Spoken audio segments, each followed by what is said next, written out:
Bonjour à toutes et à tous.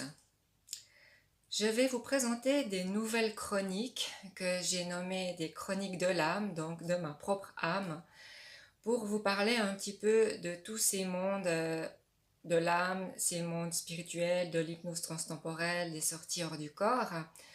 Ça me tient à cœur suite à un film qui est sorti de Valérie Séguin, Âme 1, Âme 2, qui parle de ces sujets.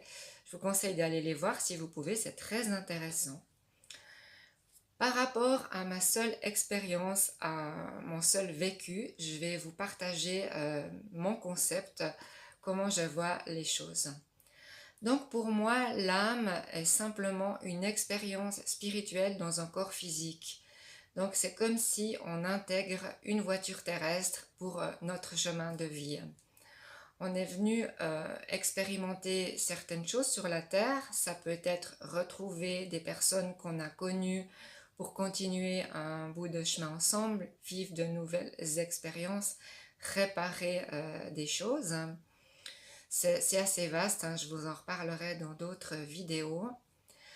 L'âme, la nuit, peut sortir de son corps et aller voyager dans d'autres dimensions. C'est d'ailleurs dans ces moments-là qu'on peut aussi avoir, par exemple, des contacts avec les défunts. L'âme peut aussi sortir du corps pendant la journée et je vais vous partager ma propre expérience.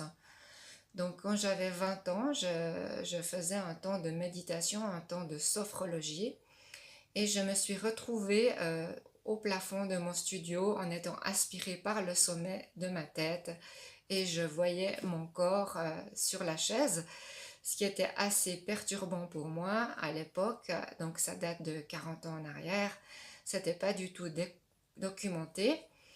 Le seul livre qui m'a aidé, c'était le livre du docteur Moody, La vie après la vie, qui expliquait les expériences de mort imminente. Et là, j'ai compris qu'en fait, mon expérience n'était pas un cas unique et que j'avais pas eu d'hallucination. Aujourd'hui, c'est beaucoup plus documenté. Il y a des gens qui voyagent régulièrement hors du corps, particulièrement un cas que j'aime bien nommer de Nicolas Fraisse, hein, qui relate ses sorties hors du corps assez régulières, mais il y en a d'autres.